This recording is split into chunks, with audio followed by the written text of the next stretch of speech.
So someone had to ask the difficult questions. Did the state of Florida fail Trinity Eslinger? Well, we know that Florida is a paradise trap. And I call it that because, you pack your sunscreen, the flip flops, maybe a beach bucket or two for the kids, and then you head to Florida, land of Disney magic, pastel skies, and the blue water so clear it looks filtered. So you're chasing a dream, not danger. But here's what they don't tell you until it's too late. Florida is not just sunshine and smiles, it's rip currents, sudden drop offs, sharks, and waters that swallow up without warning. And on June 12th, 2025, 10-year-old Trinity Eslinger was swept into that darkness right there at the East Jetty Beach near Destin. Now, it's been reported by documented witnesses that there were no warning signs. And when I say that, I mean no red flag, no lifeguard in sight, just a little girl with her family. And now we're asking the one question that Florida officials don't want in the headlines. Did the state of Florida fail Trinity before the ocean did? Let's talk about it. And if this is your first time tuning into the channel, welcome. And to all of our returning subscribers, welcome back. And if you would take a moment to subscribe to the channel, like the video, and pull up a chair, because this story gets really, really deep. So when you go to the beach, especially in Florida, you expect a system, right? Signs, lifeguards, flags, something. But the truth, well, the protection is spotty at best. So Florida, though, does have a beach flag warning system. It's green, yellow, red, and then double red. But get this, even though the law requires cities to follow it, they're not legally required to enforce it. Make that make sense. Meaning, entire stretches of beach might have zero warning signs, no signs, no lifeguards, no clue. So here's what we do know. On June 12th, 2025, East Jetty Beach, locals say the currents were aggressive all week, not just that day, but all week. Okay, so that is considered notice. But there were no warning flags flying. The lifeguard shack, well, it was empty. And witnesses reported screaming and chaos, but no trained responder arrived. So Trinity was swept into a known danger zone. Get this, guys, a known danger zone.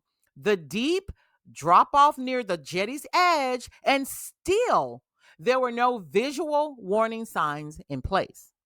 And in the state of Florida statute 380.276 says the following: beaches are supposed to follow a uniform flag system and provide interpretive signs. Even without a lifeguard present, there should have been warning signs.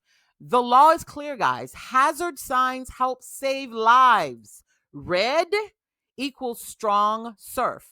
Double red means that the beach is closed. But that day, there was neither. And you know that has a lot to do with taxpayer dollars, not wanting to scare away, all of their tourists. That's my opinion, allegedly, and I'm sticking to it. And if you're saying to yourself, well, someone should have been watching her parents should have been watching her, they were, guys, they were watching her, right? And so that takes us into this segue: when you don't know what you don't know. People coming from Arkansas, Ohio, Illinois, wherever, they're not Florida beach savvy locals. They're tourists. And unless you've been trained in rip current dynamics, you don't know the dangers, right?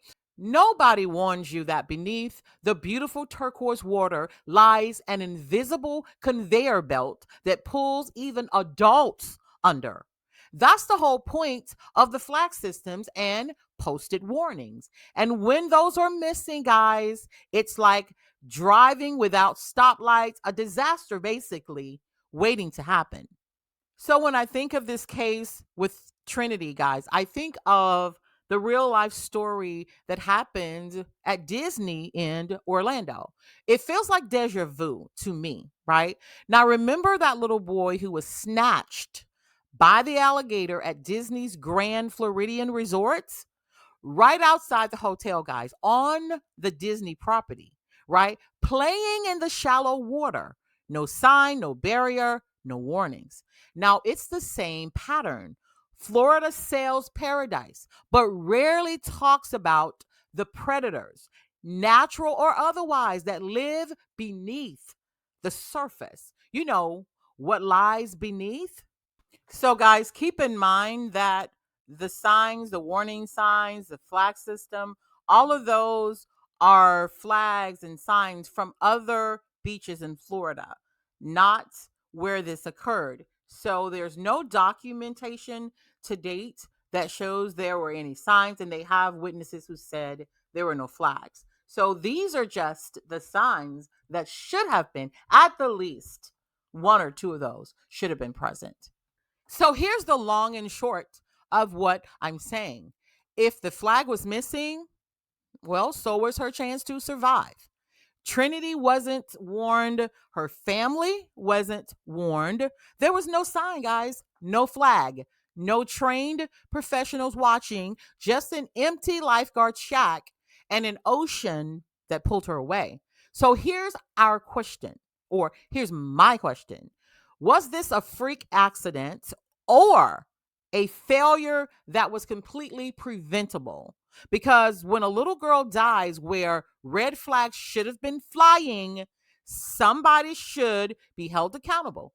Like, we'll keep asking the hard questions until the truth comes up, because sunshine shouldn't bury safety. Now, the video is not created to cause separation and division. I honestly want to know if you think that the state of Florida failed Trinity.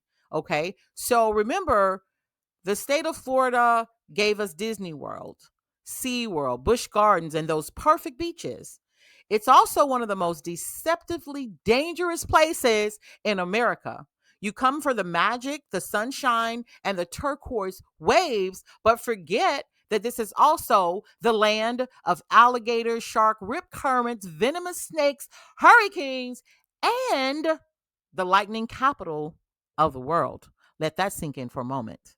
So if you think outside the box and you're thinking, well, her family should have done their homework to learn about the perils in the state of Florida, I'll concede that. However, the state of Florida has a duty to warn people of dangerous conditions, because most out of towners, people don't know the silent killers of Florida. And I just read an article last week when a man and woman were on their honeymoon in Florida, right? And it was the guy was struck by lightning and died on the spot. Now, I'm not going to get into what was going on in his life because that's kind of weird to die like that. But it happened and it wasn't raining, guys. So, Florida, it mainly the area around the Orlando, that whole West Florida area around Tampa, St. Pete, all around, Naples and Fort Myers, the lightning capital of the world, guys. A lot of lightning. So now we're talking really dangerous conditions that you need to be aware of. And Trinity's family likely didn't either, just like the child on the Disney property that was snatched by a gator at a lagoon. People underestimate Florida's real threats. And on that day, my issue is no red flag, no lifeguard, no warning. So, guys, do me a favor.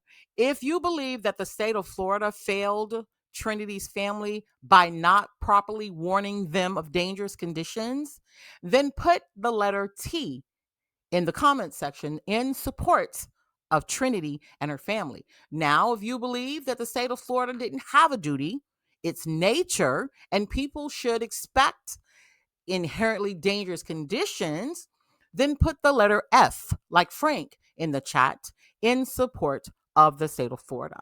At any rate, guys, thank you for tuning in to Southern Confidential. I'm going to stay on this story right here, guys, until we find out what happened, at the least until the unimaginable happened and her body's discovered or whatever happens. I'm not God, so I don't really know where she is. I can assume from living near water and especially the turbulent waters where she was, it's probably not going to be good. But be that as it may, miracles happen. And as always, thank you for tuning in to Southern Confidential. And if you haven't already, take a moment to subscribe to the channel, like the video, and your girl, I'll see you next time.